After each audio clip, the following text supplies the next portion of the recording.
안녕하세요.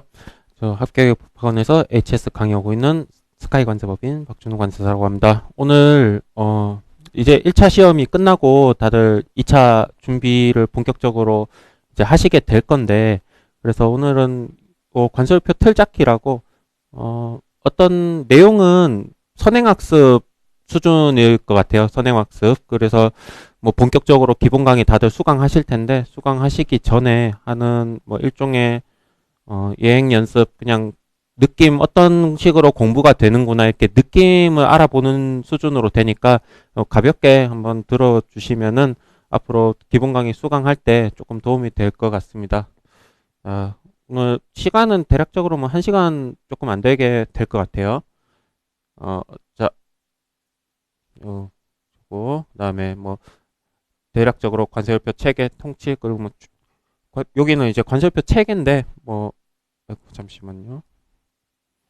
이거 통틱 주규정이고, 여기 일단은 저희가 관설표 체계, 여기는 이제 뭐 한번 그냥 읽어보시면 될 것 같아요. 여기는 시험하고 거의 무관한 부분이라서 HS 코드는 뭐 국제통상 분류 번호 이런 걸 말하고, 예, 전 세계적으로 같이 쓰는 뭐 물품에 부여되는 주민등록번호 같은 거예요. 그래서 전 세계가 이 총 저희가 이제 실무적으로 한국에서 10자리를 쓰는데, 이제 앞쪽에 있는 6자리는 전 세계 공통이고 마지막 4자리는 국가마다 이제 자기들 필요에 따라서 써요. 항상 이제 4자리는 아니고 뭐 8자리인 곳도 있고 조금 더 짧은 곳도 있는데, 한국에서는 10자리로 쓰고 있어요. 그래서 여기는 한번 읽어보시고, 그리고 나중에 이제 본격적으로 공부하시게 되면 이 관세표를 어디서 볼 수 있냐면, 여기 네이버나 아니면 포털에 관세 정보 법령 포털이라고 치시면 안에 뭐 관세 세계 HS 뭐 관세 평가 이렇게 나와요. 그래서 HS 그 메뉴를 선택하시면은 저희 관세표나 관련된 규정이나 법령을 검색하실 수가 있고, 거기 이제 관세 평가라는 메뉴도 있어요. 그거 누르시면은 관세 평가 나중에 공부하실 때 관련된 규정도 있으니까, 여기는 예, 공부하실 때 한 번씩 좀 눌러보실 만한 곳이니까 한번 챙겨두시고요. 자,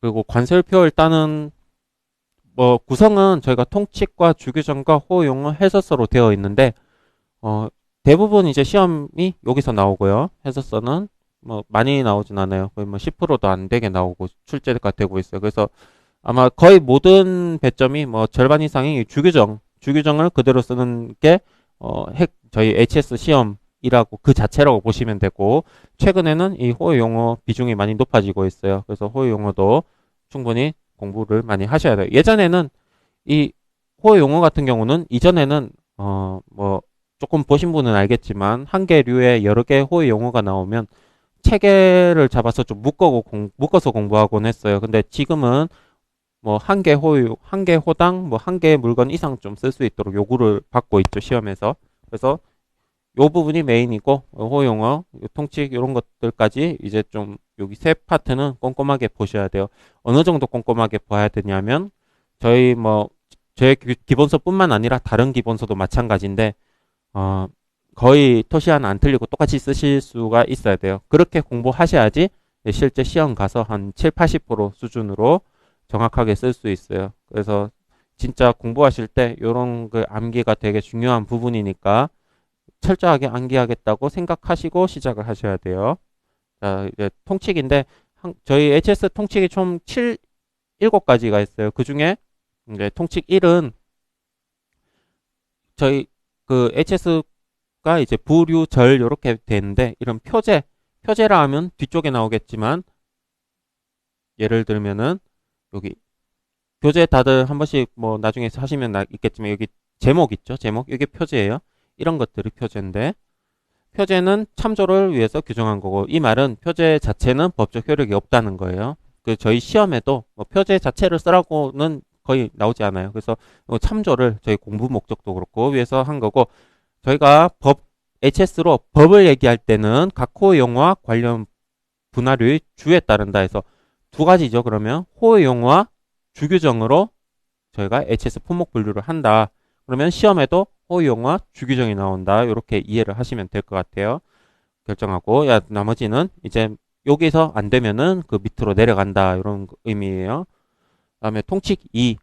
통칙 2에서는 2부터는 이제 통칙 1에 따라서 품목 분류를 하기 조금 곤란한 사안들에서 그 통칙 1의 해석을 조금 더 넓게 할 수 있도록 그렇게 규정을 좀 해주고 있어요. 여기는 어떤 제품이든 완제품만 저희가 수입하는 건 아니죠. 뭐 조립을 안 한 채로 미조립된 것도 있고 분해된 것도 있고 아니면은 일부 조립이 안 된 상태로 불완전한 제품도 있어요. 그런 제품에 대한 규정이에요. 그런 제품도 이 완전한 물품이나 완성된 물품에 분류되는 것으로 본다. 본질적인 특성만 있으면 뭐 이런 것들이 있다. 지금은 이거 암기하시는 것보다 그냥 이런 게 있다. 이렇게 좀 보시면 될 것 같아요. 자, 그래서 감옥은 뭐 공산품이에요. 주로 조립할 수 있거나 그런 것들이고 남옥은 저희 뭐 공산품 말고 식품 같은 거는 물질이죠. 물질이나 재료나 물질 두 개 다 취지는 똑같은데 여기는 이제 주로 공산품, 여기는 공산품 아닌 것들이 규정되고 있어요.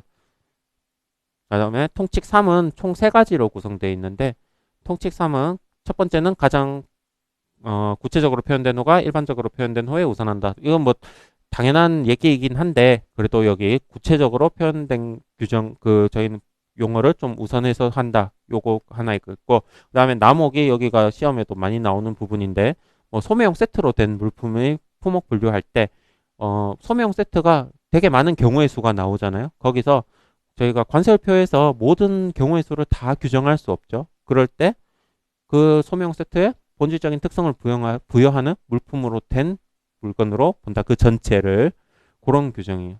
그리고 다목은 이거 둘 다 안 되면은 동일하게 분류된 가능한 호 중에서 가장 마지막 호로 분류한다. 요거는 거의 실무상은 진짜 보기가 쉽지가 않은 그런 규정이. 요게 적용되는 경우가 없는 건 아닌데 가끔 있는데 잘 없고 여기서 제일 중요한 거는 여기가 길긴 길지만 요거보다 나무 이게 본질적 특성 여기는 문제도 많이 나오니까 이런 거 한 번씩 좀 체크해 두시고요. 그다음에 통칙 4 저희가 품목을 어떤 제품에 대해서 분류할 때 통칙 4에서 끝이 나요. 1부터 3까지 다 안 되면은 가장 유사한 것에 유사한 물품에 해당하는 호로 분류한다라고 돼서 뭐 이것도 적용할 수 없고 저것도 적용할 수 없는 경우에는 적용이 된 것 중에 가장 유사한 거로 분류한다. 여기서 이제 본품은 끝났고 자, 그 다음에 통식 5는 포장에 대한 얘기예요. 그러면 과목은 보시면 뭐 케이스에 대한 얘기고 남목은 케이스가 아니라 일회용 포장 용기나 이런 것들이에요. 그래서 어떤 제품의 포장에 대해서 할 때는 과목 아니면 남목 둘 중 하나가 적용돼요. 그러면 만약에 품목 분류가 할 때 저희가 아까 본품은 1부터 4까지가 적용되고 포장은 5가 적용되니까 둘 다 적용되는 경우도 되게 많겠죠. 자, 그 다음에 통칙 6 소호 품목 분류인데 전 세계가 아까 6자리까지는 공유하고 그 뒤로는 각자 쓴다고 했어요. 그래서 요거 한국에서 뭐 소호 품목 분류, 소호에 대한 품목 분류 규정을 적용했는데 저희가 10자리까지 HS 그 코드를 저희가 분류를 했다면 이 통칙 6도 반드시 적용돼서 저희 관세평가 뭐 품목 분류에서 나오는 사례 같은 걸 봐도 통칙 아까 1 또는 6에 따라 뭐 분류한다 이런 식으로 결말을 내줘요. 이것도 한번 보시고 통칙 7은 이런 데서 뭐 품목 분류에 관한 사항 규정이 되지 않으면은 요거 협약에 따른다. 이제 요거 당연한 소리 지금 없어도 당연히 적용되지만 또 별도로 규정을 해뒀어요. 자, 그래서 통칙인데 저희 통칙 7가지는 당연히 요 통칙 본문을 다 쓰는 게 최우선이고 여기는 해설서도 좀 많이 보셔야 돼요. 해설서 볼 때 요령은 사례를 특히 사례가 많이 나와요. 사례를 많이 보셔야 돼요. 통칙에 있는 사례 많이 나와요. HS 공부하실 때 그 품목 분류 사례가 문제로 치면은 아주 많이 나오진 않아요. 배점이 아주 높진 않은데 그렇다고 그 모든 되게 세상에 있는 존재하는 물건이 되게 많잖아요. 그런 것들을 다 공부할 수는 없는데 어떤 거를 공부하면 되냐? 여기 해설서에 나오는 사례들이 주로 많이 출제가 되고 있어요. 그래서 그 사례를 암기하는 것보다는 계속 눈으로 한 번씩 봐두시면은 나중에 쓸 수 있도록 되니까 그렇게 공부하시면 될 것 같아요. 자, 그 다음에 이제 1부부터 HS는 총 1부부터 21부까지 규정되어 있고 유료로 치면은 97개인데 중간에 없는 유도 있어요. 그래서 요렇게 되는데 저희가 오늘 뭐 1시간 정도 제한된 시간에 이 내용에 대해서 뭐 류 내용에 대해서 얘기할 수는 없겠죠. 그런데 뭐 어떤 류가 중요하다. 그 정도 그냥 살펴볼 수는 있을 것 같아요. 그래서 오늘 간략하게 한 번만 좀 살펴볼게요. 자, 일부인데 살아있는 동물과 동물성 생산품 해서 말 그대로 살아있는 동물과 동물성 생산품이라면 고기나 아니면은 뭐 뿔이나 아니 뭐 그거 아니면 뭐 기타 뭐 가죽 원피 이런 것까지 포함돼서 분류되고 있어요. 그래서 1류 살아있는 동물, 2류 뭐 육과 식용서류, 3류 어류. 2류와 3류는 쌍둥이 같은 거예요. 소, 말, 돼지 이런 거는 2류. 물고기, 물에 사는 애들은 다 거의 다 3류. 물론 예외도 있어요. 고래처럼. 근데 2류와 3류는 쌍둥이 같은 거고 4류는 우유나 우유 조제품 아니면 뭐 새, 알 이런 것들이 분류되고 5류는 뭐 이도 저도 아닌 동물성 생산품이 분류되는데 뭐 여기는 뭐 안 중요한 건 없어요. 안 중요한 건 없는데 2류와 3류 요거 두 가지 류가 되게 중요한 류예요. 많이 시험에도 많이 나오고 전반부에서 이제 관절표 전반부에서 식품 관련해서는 요 2류와 3류에서 시작하는 애들이 많아요. 그래서 여기 많이 좀 봐두시면 좋을 것 같아요.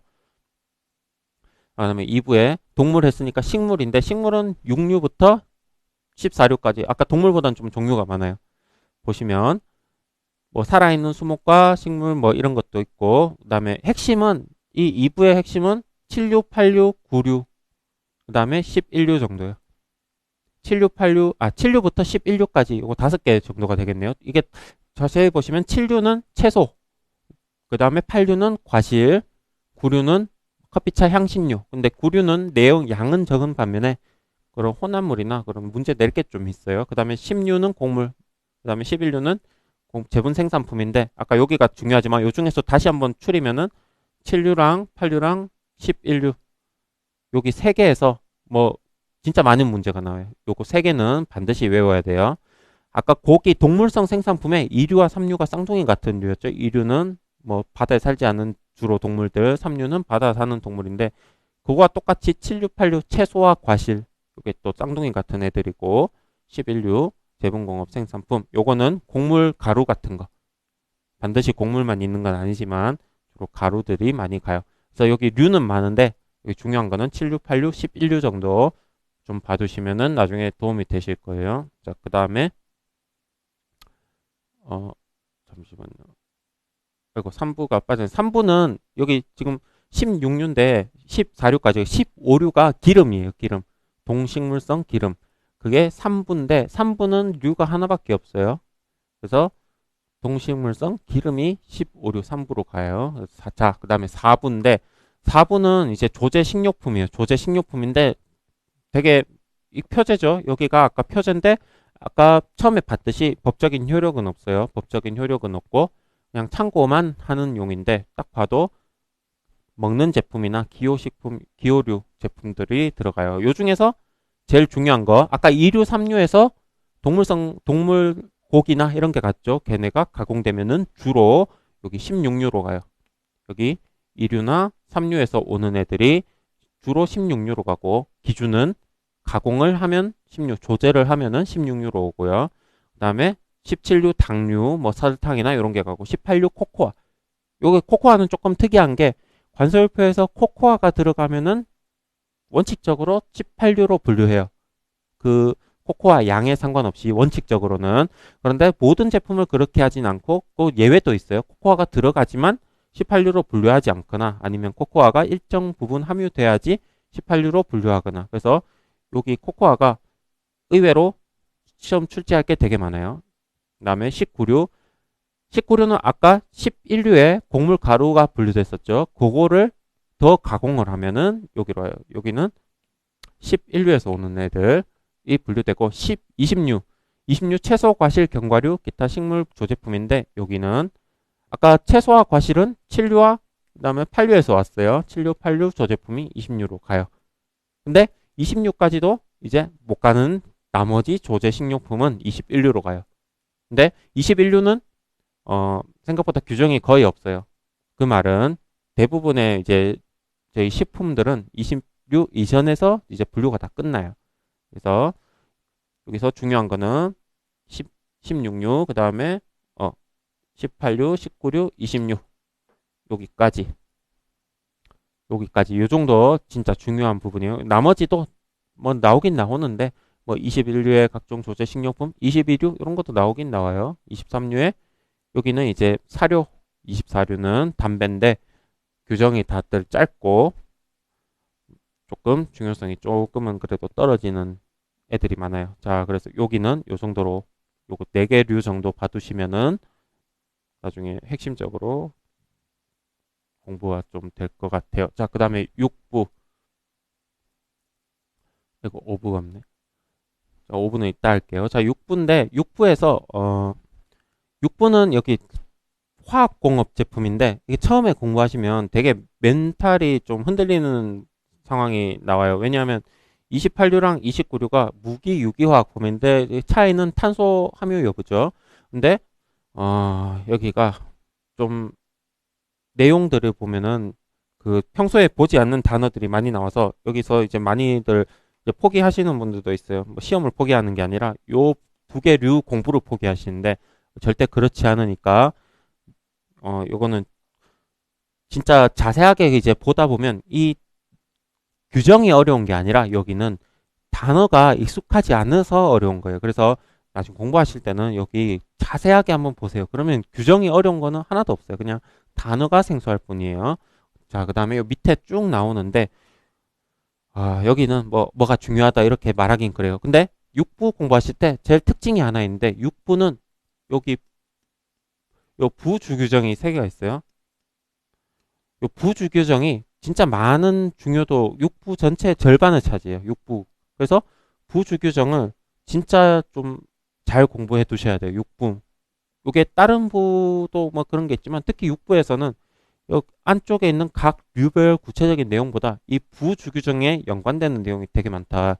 그래서 공부하실 때도 이 부주 규정에서 여기 관련된 부분 위주로 공부하시고 그렇게 좀 가주시면은 효율적인 공부가 되실 것 같아요.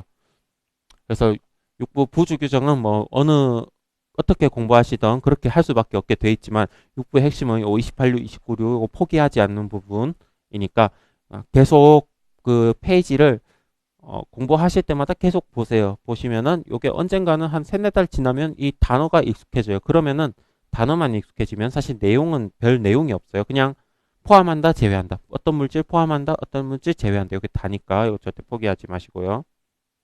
자, 그 다음에 7부 플라스틱 고무인데 여기도 기출이 방대하게 나와요. 여기 류는 2개인데 요때부터 이제 한 개 류가 페이지가 3페이지가 넘어가요. 그래서 플라스틱과 고무인데 여기도 마찬가지로 주규정이 여기는 주규정 외우는 게 뭐 다죠. 주규정이 매우 많이 나오고 그리고 관설표에서 저희가 시험 칠 때 각 주규정을 적는 게 이제 배점이 뭐 70% 정도 돼요. 근데 한 가지 좀 생각하셔야 될 게 관설표는 이 저희가 주규정도 긴 거가 있고 짧은 게 있어요. 근데 주규정이 길수록 점수가 배점이 많아요. 당연히 쓸 양이 많으니까 배점이 많고 아무리 내용적으로 중요해도 주규정이 짧으면은 이게 배점이 좀 내려가요. 근데 여기 2개는 주규정 양이 어마어마해요.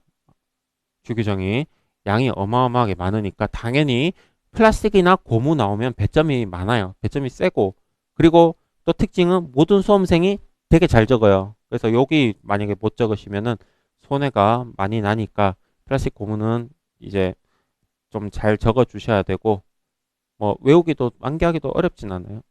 자, 그래서 플라스틱 고무는 좀 그런 부분이 있다. 주규정이 다 길어서 매우 좀 배점적으로 봤을 때 중요한 파트다. 이렇게 보시고 자, 8부는 이제 가죽인데 아까 1부에서도 동물성 생산품이 있었죠. 거기 원피 이런 게 있는데 그런 거보다 조금 더 가죽 제품으로 쓸만한 게 이제 8부로 가요. 자, 41류는 원피인데 여기는 아직 제품 되기 전에 그냥 각 제품 준비를 시킨 가죽들이 41류로 가고 42류는 이제 본격적인 제품 본 제품이 42류로 가고 43류 모피 인조 모피 제품 그래서 가죽 제품은 42류 모피나 인조 모피 제품은 43류로 가는데 여기 되게 특이한 호가 하나 있어요. 4202 이 4202호가 4201호도 마찬가지지만 이 재질을 따지지 않아요. 재질을. 여기 8부는 누가 봐도 가죽 제품 분류되는 부인데, 근데 이 4202호만 안에 이게 가방이에요, 가방. 저희가 말하는 모든 종류의 가방, 파우치. 얘가 제일 중요해요. 이 8부 안에서 이 4202, 실무상에서도 하루에 제가 HS 코드를 수십 개를 따지만 거의 한 10%는 이 4202 안에 들어갈 것 같기도 해요. 모든 가방이 거의 다 여기로 가니까. 그래서 이 42025 이거 하나만큼은 8부에서 반드시 진짜 숙지를 하셔야 된다. 그렇게 좀 말씀드릴 수 있을 것 같아요. 특징은 가죽만 아니라 다른 재질도 420이 얘는 재질을 안 따진다. 여기 있지만 자, 그 다음에 8부 다음에 9부 목재. 목재는 뭐 아까 식물성 생산품이 뭐 6류부터 14류까지 갔었죠. 거기 되지 않는 목재 제품들. 그쪽은 목재는 없었죠. 목재 자체는 없었는데 이제 단단한 목재는 이제 8, 9부로 가요. 9부. 그래서 저희가 생각하는 흔히 원목과 아니면은 목 제품은 44류로 가는 일반적으로 44류로 많이 가고 그 다음에 코르크 그 제품 했는데 따로 목재 코르크는 나무 껍질이죠. 나무 껍질.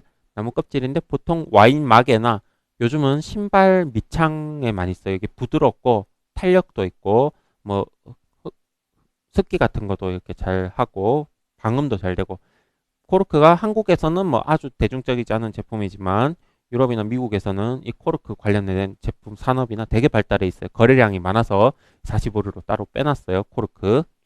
어, 저희 HS 출시할 때 뭐 그렇게 문제가 많이 나오고 그런 부분은 없어요. 그냥 좀 특이하게 뼈 빠져 있어서 그렇고 46류는 저희가 집이나 대나무로 막 만든 뭐 모자나 아니면 대나무 바구니 그런 걸 저희가 조물 재료로 하거든요. 대나무 바구니 만들 때 쓰는 재료가 저희가 흔히 한마디로 말하면 이 세곡물 대나무로 만든 뭐 가방이나 뭐 각종 제품들 대나무 매트나 대나무 발 이런 게 다 46류로 가요. 자, 여기가 구부 목재나 그 제품들인데 아까 2부에서도 식물성 생산품이 있었는데 거기랑 좀 큰 차이는 여기는 이제 공산품이라고 말할 수 있는 애들이 구부로 많이 가고 저희가 뭐 공산품 외에 뭐 주로 뭐 진짜 식물 뭐 배양하거나 아니면 먹거나 그런 애들은 아까 2부에 많이 있어요. 그거 좀 다른 특징이니까 이렇게 좀 봐주세요. 아, 그리고 이 44류, 46류 이렇게 세곡물 제품들인데 얘네는 주로 나무로 된 것들은 14류에서 와요. 14류에서. 그래서 관세음표는 이제 페이지가 이렇게 넘나들어요. 넘나드는데 그래서 뭐 손가락 좀 끼우고 공부하시는 분이 많아요. 14류 공부할 때 46류도 같이 본다든가 이런 식으로 보는데 근데 저는 절대 초반에 처음 하시는 분들은 절대 이렇게 추천드리지 않아요. 그냥 가능하면은 페이지 순서대로 하시기를 권장드립니다. 왜냐하면 외우는 거 이전에 이 관설표만 그렇긴 한데 일단 이 단어들과 익숙해져야 돼요. 저희가 뭐 일반적으로 공부하시는 분들은 이 세곡물, 지조 세곡물이나 아니면 조물 재료나 에스파르토 이런 단어들은 본 적이 없으시잖아요. 일상생활에서 볼 일이 없는 단어들이에요. 근데 이런 것들을 이제 머릿속으로 더 이상 이제 이질적이지 않게 받아들이는 과정, 시간이 몇 달이 걸려요. 그게 끝나야지 암기가 좀 돼요. 그러니까 최대한 이제 차례대로 계속 페이지 넘기면서 많이 이제 회독을 많이 하시는 게 좀 중요할 것 같습니다. 자, 구부는 목재. 자, 목재로 이제 만드는 게 10부인데 10부는 종이에요. 종이. 여기 엄청 세 줄로 돼 있죠. 목재 그 밖에 섬유질로 뭐 어쩌고저쩌고 한데 종이와 인쇄물이에요. 종이와 인쇄물 이렇게 돼요. 47류는 저희 종이 만들 때 목재를 뭐 이렇게 화학적 처리를 해가지고 펄프라는 걸 보통 만들어요. 펄프. 이 종이 재료죠. 얘를 뭐 말리고 압력 주고 해서 종이로 만들어요. 그래서 이 47류는 종이의 재료가 되는 펄프가 가요. 그 처리 방법에 따라서 기계 목재 펄프, 뭐 화학 목재 펄프, 중간인 것도 있고요. 펄프가 가고 그다음 48류는 종이가 가는데 여기가 공부하실 때는 되게 난해한 곳이에요. 여기가 48류가 호가 23개가 있어요. 호가 23개가 있는데 호 용어도 많을 뿐더러 주규정이 매우 암기하기가 되게 힘들어요. 그렇지만 또 어쩔 수 없이 해야 되는 부분이에요. 이 10부에서는 이 48류가 되게 중요한 부분이에요. 주규정이 길어서. 그 다음에 49류는 이제 요 48류에다가 뭔가 인쇄 내용을 넣으면 49류로 가요. 49류. 여기 뭐 사진도 가고 책도 가고 49류는 한마디로 하면 인쇄 서적이 될 것 같아요. 인쇄 서적. 물론 책이 아니라 그냥 사진 같은 것도 다 가요. 그래서 10부인데 펄프로 종이 만든 거, 종이에다 인쇄한 거 이렇게 떨어지니까 이런 것도 봐두시고. 자, 11부. 11부는 11부의 되게 특징적인 부분은 이제 본격적으로 얘부터 본격적으로 제품 뭐 흔히 말하는 공산품 시작이에요. 아까 10부도 좀 있긴 있는데 10부는 재료도 많았죠. 11부부터 그런데 11부 기준으로 이제 보통 11부 전까지 해서 앞쪽 HS 앞쪽 절반 11부 뒤부터 해서 뒤쪽 절반 정도로 생각할 수도 있을 것 같아요. 자, 그래서 11부 하는데 50류부터 63류까지 11부예요. 되게 류가 많죠. 13개 정도 되는데 14개죠. 14개인데 그 안에 크게 보면 두 가지로 구분할 수 있어요. 50류부터 55류까지는 아까 처음에 이제 저희가 옷을 만들 때 처음에는 섬유로 시작해서 섬유로 꼬아서 이제 실을 만들고 실로 이제 직물을 만들고 직물을 이제 그 다음에 제품을 만들죠. 엮어가지고 이 50류부터 55류까지는 요까지 직물. 그래서 항상 섬유로 시작해서 직물 아니면은 뭐 66 편물도 있지만 이렇게 끝나요. 그래서 이게 제품이 없어요. 여기는 그 자체로도 제품이라고 할 수 있겠지만 저희가 11부에서 말하는 관세율표 용어상 제품이 없어요. 55류까지는 실과 그 직물 섬유와 실과 직물로 끝나니까 이게 좀 특징적인 부분이고 여기 구분은 재료예요. 견, 양모, 그 다음에 면, 그 다음에 식물성 뭐 방직용 섬유. 여기는 인조섬유라고 하는 거죠. 그리고 여기 필라멘트 스테이플인데 저희가 섬유적인 그쪽 업계 얘기로 필라멘트는 장섬유고 스테이플 섬유는 단섬유예요. 섬유 길이 되게 구체적으로 섬유 길이에 따라서 54류, 55류 나뉘는데 이 특징은 아까 말씀드린 대로 51, 2, 3까지는 다 종류가 달라요. 한 개 종류당 한 개 류로 떨어지는데 인조섬유만 두 개로 떨어져요. 그 부분이 달라요. 자, 그 다음에 56류부터 63류까지 여기 이제 본격 제품인데 여기 61까지 여기는 별개고 56부터 59는 섞여 있어요. 제품인 거, 제품 아닌 거 한 개 류 안에 둘 다 들어가 있어요.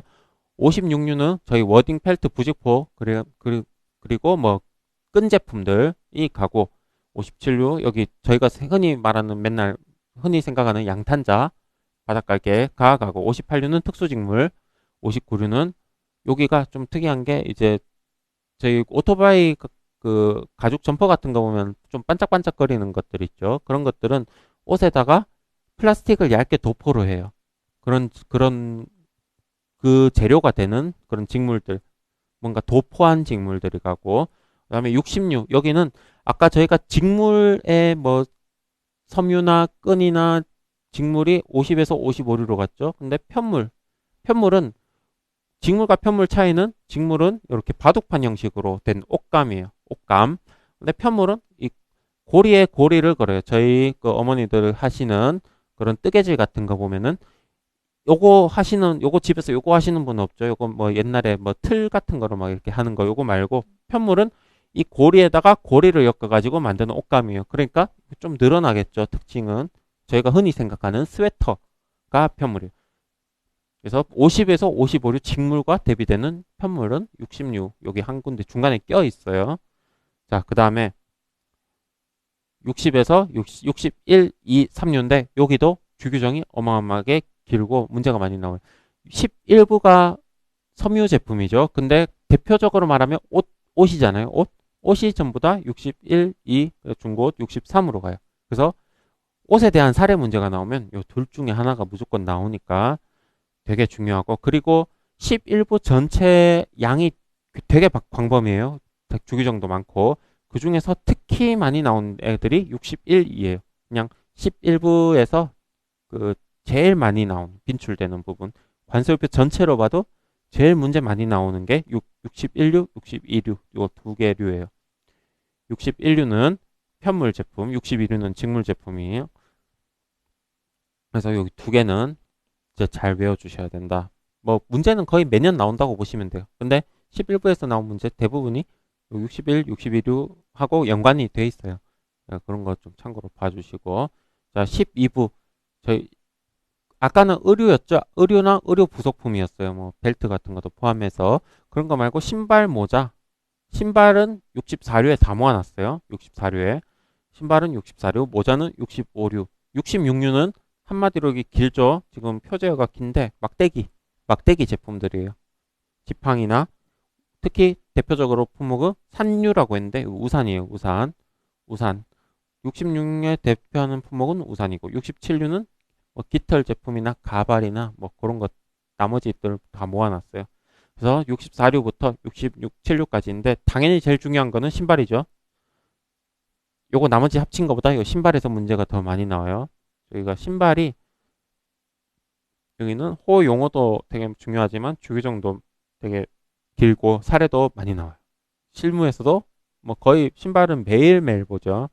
그러니까 여기 12부에서 여기 64류 신발만큼은 정말 중요하다. 이렇게 좀 보시면 될 것 같아요. 자, 13부인데 아까 5부가 없었는데 5부가 돌 제품이에요. 25류는 암석 제품이고 없어서 제가 잠깐 적어드리면 25류는 암석, 뭐 화강암 이런 것들 있죠. 암석들이 가고 26류는 금속 광물이 가요.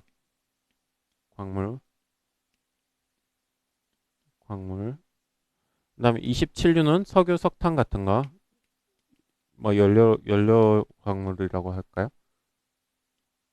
근데 그 중에서 여기가 조금 관세법에서 범위 저희 개인적으로 공부할 때 뭐 순서대로 공부하면 조금 헷갈리는 부분이기 때문에 25류에는 암석 광물에서 가공을 하면은 여기 13부로 가요. 13부로. 그래서 여기는 거의 원상태 그냥 단순히 뭐 자르거나 그 정도까지 한 것까지만 25류고 그 이상으로 가공하면은 여기 68류, 69류, 70류로 가요. 이 차이는 68류는 그냥 조금 모양을 더 내거나 뭐 제품화한 것들 그리고 69류는 여기는 도자 구워버리면은 69류로 가고 굽는데 너무 많이 구우면 녹죠. 녹으면은 70류 유리로 가요. 그래서 저희 뭐 도자 제품에서 뭐 유리 제품 이렇게 은근 비슷해요. 화학적으로 얼마나 많이 이제 쉽게 말하면 녹았냐 그렇게 좀 구분할 수 있을까요? 얘는 굽는 거긴 한데 그래서 25류 공부하고 그 다음에 제가 개인적으로 시험 칠 때는 25류하고 요 13부는 무조건 같이 출제를 해요. 특히 25류와 요 68류 여기는 연관이 되게 많기 때문에 자, 그 다음에 25류는 13부로 가죠. 그 다음에 26류 금속 광물인데 저희 철광석이나 뭐 귀금속광 이런 것들이죠. 철광석, 귀금속광 뭐 아니면 뭐 알루미늄광 이런 것들은 14부와 15부로 가요. 아이고. 14부는 귀금속이에요. 귀금속인데 아까 13부에서 3부는 15류 딱 한 개밖에 없었죠. 얘도 마찬가지로 14부는 71류 하나밖에 없어요. 금, 은, 그리고 백금, 금, 은 이런 것들 여기 71류로 가요. 여기 좀 특이한 거는 금은 저희 관세율표에서 백금이나 금이나 은은 2%만 넣으면은 웬만하면 이쪽으로 분류하고 있어요. 2%가 넘으면은 귀금속 합금으로 봐서 여기로 오는데 그래서 이제 이게 좀 애매한 부분도 있긴 한데 뭐 관세표에서 어쨌든 뭐 귀금속을 조금이라도 쓰면은 2% 조금이라도 쓰면 이 71유로 좀 당겨오는 그런 류예요. 그중 여기 금속 광물에서 이 금속 광물 중에 귀금속 광으로 만들면 여기로 오겠죠. 자, 그다음에 비금속 나머지 귀금속 말고 나머지는 여기 쭉 나야 되는데 제가 아까 관세표 공부하면서 첫 번째 산이 28류, 29류 무기, 유기, 화합물에서 첫 번째 산이면 여기가 이제 두 번째 산이에요. 두 번째 산. 뭐 철강, 구리, 니켈인데 진짜 이거는 응용 없고 무조건 통암기. 진짜 말 그대로 암기하는 구간이에요. 근데 이게 류가 엄청 많은데 다행히 이 구리부터 어디 갔냐? 예, 요까지. 요까지는 규정을 다 공통으로 써요. 그래서 사실상 이 철강 제품은 규정이 뭐 거의 뭐 한두 줄밖에 없거든요. 그래서 철강 하나, 철강 아닌 거 하나, 그 다음에 공구 하나, 그 다음에 공구 말고 나머지 하나. 이렇게 네 가지 정도로 보면 돼요. 크게 보면 철강이랑 철강 아닌 광, 그 다음에 여기는 82류는 좀 길죠? 긴데 한마디로 공구, 특히 수공구. 그 다음에 여기는 이 83류는 특징이 기타가 없어요. 나열했어요. 모든 제품을 8313까지 이제 제품을 다 나열하는 식으로 해요. 근데 여기는 제가 드리고 싶은 말씀은 15부에서 규정이 되게 많은데 여기 응용 절대 없고 무조건 거의 통암기 과목이에요. 아까 말씀드린 대로 관세율표에서는 규정이 길면은 배점이 많아요. 근데 플라스틱 고무가 조금 길다고 했었죠. 그거보다 더 긴 쪽이 여기에요. 여기는 주규정 어지간한 거 한 개 나오면 무조건 3, 4점부터 시작이니까 그거를 잘 적으시면은 만점을 받는 거고 조금 이제 좀 부족하게 적으시면은 점수가 많이 깎이겠죠. 그래서 여기 좀 중요한 부분이에요. 근데 반대로 생각하면 응용이 없다는 부분은 요거 암기만 나오면 요 파트가 만점이 나온다는 거니까 너무 좀 저는 개인적으로 특히 단연차들은 이 파트 진짜 좋아하거든요. 그냥 생각 안 하고 그냥 그대로 다 적으면 되니까. 자, 그 다음에 16부인데 16부 좀 특징이 있어요. 여기는 기계류, 전기기기인데 84류가 기계류, 85류가 전기기기인데 요를 이제 전기 쓴다고 85류, 전기 안 쓰니까 84류 이렇게 생각하시면 안 돼요. 사실상 그냥 뭐 찢어 놓긴 했는데 그 구체적으로 호 하나하나에 들어가는 품목으로 봐야지 이게 전기 쓰냐 안 쓰냐 이렇게 구분한 게 아니에요. 그거 하나 참고로 봐주시고 여기는 84류 이제 호가 두 개 합치면은 거의 한 140개 정도 돼요. 그래서 호가 엄청 길고 주규정도 꽤 많은데 여기 페이지로 치면은 한 대여섯 페이지밖에 안 돼요. 근데 제 생각에 전체 기출의 한 4분의 1이 여기 16부에서 나와요. 4분의 1 넘을 수도 있겠는데 16부에서 나오는데 여기는 이제 관세표에서 유일하게 이 해설서 공부가 약간 필요한 파트예요. 근데 해설서가 아까 말씀드렸듯이 통칙 해설이 있고 부해설이 있고 류해설이 있고 호해설이 있어요. 근데 어떠한 경우에서도 우리 시험에서 호해설 공부하는 경우는 없어요. 호해설은 절대 없고 여기서 부해설과 류해설 요거 세 가지 정도까지만 해설서 보시면 돼요. 그것까지 다 뽑아도 페이지가 뭐 아마 15페이지, 16페이지밖에 안 돼요. 그러니까 여기가 되게 좋은 시험 범위예요. 출제 전체 이제 시험 나올 때 배점은 어마어마하게 많은데 양이 작아요, 양이. 물론 외우는 난이도는 엄청 어렵죠. 여기 진짜 반도체 쪽 가면은 생판 모르는 단어가 한쪽 풀로 나열돼 있어요. 그거를 외우는 게 일이긴 한데 관세표에서 여기 되게 중요하다. 그리고 또 여기 특징은 수험생분들이 공부를 하다가 처음에는 의욕적으로 하실 때는 교재로 치면은 앞부분은 되게 잘 외워요. 근데 여기 아까 두 개의 산이 있었죠. 화학이랑 비금속. 두 개의 산을 넘고 여기 도착하면은 힘이 없어서 이 16부가 관세표에서 단일부로는 압도적으로 중요한 부임에도 불구하고 여기 암기가 되게 안 돼요. 요까지 잘 공부하면서 요까지 잘 못 와요. 근데 차라리 뭐 여기부터 한이 있더라도 이 16부만큼은 진짜 중요하니까 관세표 전체에서 톱 그냥 압도적으로 중요한 부예요. 그러니까 철저하게 잘 공부하셔야 돼요. 그다음 17부인데 여기는 이동수단 철도, 자동차, 비행기, 배. 네 가지 이동수단인데 이런 것들도 어떻게 보면 16부의 기계류라고 볼 수도 있었겠죠, 예전에. 근데 거래량이 많아서 그냥 따로 뺐어요. 이동수단은 이렇게 되는데 당연히 중요한 거는 여기 두 개 정도. 항공기 선박은 규정이 많이 없어요. 규정이 긴 게 없어서 여기인데 여기도 마찬가지로 부주 규정이 되게 길어요. 그래서 부주 규정도 중요하고 여기 근데 규정들이 다 쉬워요. 쉽고 딱 하나 좀 복잡한 문제가 나오면 여기 부분품. 그냥 17부 부분품에 대해서 적으세요 하면은 부분품 분류 원칙에 대해서도 적어야 되고 부분품 뭐 제외되는 것도 있고 그리고 각 류별 특히 여기도 여기 두 개는 부분품이 혹 곳곳에 흩어져 있어요. 그런 거 적는 게 핵심이죠. 이거는 거의 적으라고 하면 거의 못 적으실 거예요. 자, 17부 차량인데 여기도 그 정도로 봐두시고 18부 여기는 90류는 광학기기 뭐 빛으로 하는 기계나 아니면 의료기기나 조금 16부에 비해서 정밀한 기계들이 90류로 가요. 그래서 90류는 뭐 길게 돼 있죠. 한마디로 정밀기기 광학적으로 뭐 진짜 초정밀 기기. 그리고 91류 시계도 기계죠. 근데 시계 따로 뺐어요. 그냥. 그다음에 91류 악기는 왜 악기도 기계라고 볼 수 있나? 아무튼 이렇게 88부 3개로 묶여 있는데 96 특징이 아까 16부가 84류랑 85류 두 개가 16부였죠. 근데 96까지 요거 새쌍둥이. 규정 많은 부분 많은 규정을 공유하고 96까지 이렇게 묶어가지고 좀 새쌍둥이라고 보고 이해를 하시고 공부하시면 도움이 되세요. 시계랑 여기 악기는 뭐 양도 적고 단일 주제로는 되게 쉬워요. 근데 90류도 호가 33개나 있고 주규정도 길기 때문에 여기 공부하기가 조금 힘들어요.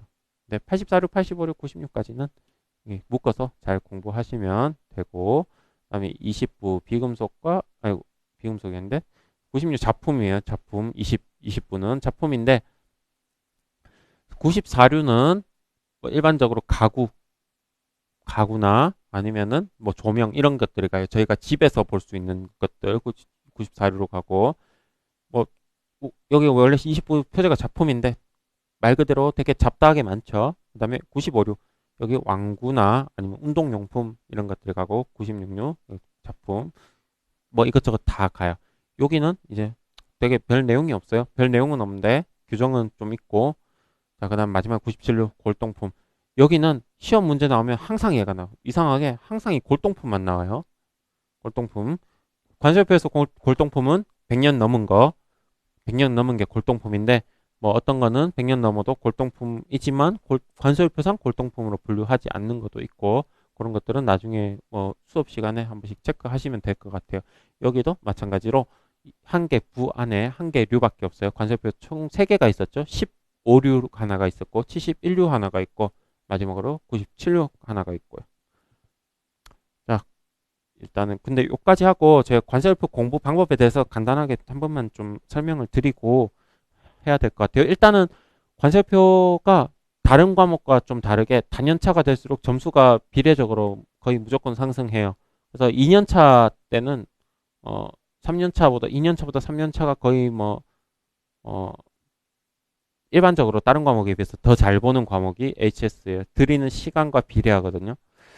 근데 공부할 때 특징은 이해를 하지 말라는 의미가 아니라 이 이해를 적당히 일관적으로 해야 돼요.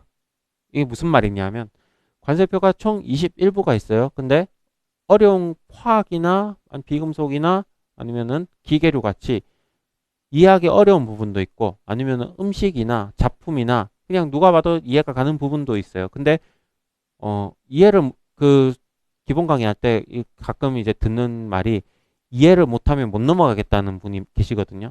근데 그런 분은 HS 하면은 이거 진짜 뭐 아니면 도예요. 근데 뭐 아니면 도고 이해를 진짜 다 하고 그 다음으로 넘어가실 거면 근데 저는 개인적으로 이 관세표에 세상의 모든 물건이 다 있어요. 뭐 유기화학, 화학 아니면 기계, 정밀, 수송기기, 그 다음에 또 뭐 있죠? 뭐 의류 이런 거 다 이해하실 수 있는 분이 과연 우리나라에 있는가?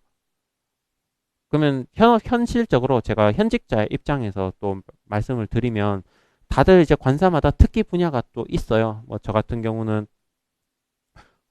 뭐 어떤 거냐 의류 이런 거 아니면은 뭐 식품 이런 건데 그 각자 다 특기가 있고 뭐 화학을 많이 하는 관사분도 계시고, 뭐, 운송수단, 자동차 많이 하시는 분도 있고, 그러니까 이거를 다 잘 알아야 관사가 아니라 관사는 길을 찾아야 돼요. 만약에 어떤 제품에 대해서 품목 분류하라고 던져주면은 어떤 이슈 사항이 있었다. 이게 주규정이 이런 거 확인해야 되는 건데, 라고 그 정도만 알면 되는 거지. 뭐, 예를 들면 반도체 나중에 85류에 반도체가 있는데, 반도체에서 뭐 그런 소자 관련된 말이나 그런 회로 관련된 말을 다 이해해야 된다? 절대 아니에요. 절대. 그래서 수험생들은 요 교재를 그대로 이제 암기를 일단 최우선으로 암기를 생각하세요. 암기가 다 되면은 나중에 합격을 하시고 실무로 가셔가지고 진짜 이해를 하는 시간을 다시 가지실 거예요. 근데 이 수험생 단계에서 관설표를 뭐 다 이해를 하고 넘어간다? 절대 불가능하니까 그렇게 공부하시면은 되게 슬럼프가 많이 오고 점수도 안 나오고 그냥 다른 분들보다 압도적으로 이 과목이 불리한 과목이 되니까 무조건 HS는 암기예요, 암기. 이거는 불변의 진리예요. 그거 참고해 주시고. 자, 오늘 여기까지 하고, 그리고, 요거 완전 정복반 합격 패키지인데, 한번 보시고, 저희 여기 2차 반하고, 여기 1차 반 있으니까, 음, 요거 이제 할인 쿠폰도 있고 하니까 요거 캡처해 두셨다가 나중에 좀 사용을 많이 해 주시면 좋겠습니다. 자, 오늘 일단 틀 잡기, 요거 합격 종합반, 요것도 있어요. 요것도 필요하신 분은 요거 캡처 한번 해 두시고, 쓰시면 되겠습니다. 자, 일단은 오늘 틀 잡기 했는데, 뭐 1시간 정도 안 되는 시간 동안, 일단 관설표가 어떤 과목이고 어떻게 공부해야 되는지 그냥 리뷰 정도 된 것 같아요. 내용에 대해서는 뭐 한 게 없죠. 내용은 이렇게 어설프게 하는 것보다 차라리 안 하는 게 낫는 것도 있으니까. 근데 어쨌든 오늘 이제 드리고 싶은 말씀은 이제 21부 이제 다음 달부터 다들 출발하실 텐데 이게 철저한 암기 과목이다. 그거를 좀 강조를 드리고 또 다음 달에 혹시 뭐 강의 들으시는 분은 또 실강에서 뵐 수 있으면 좋겠습니다. 아무튼 오늘 들어주셔서 감사하고 네, 고생하셨습니다.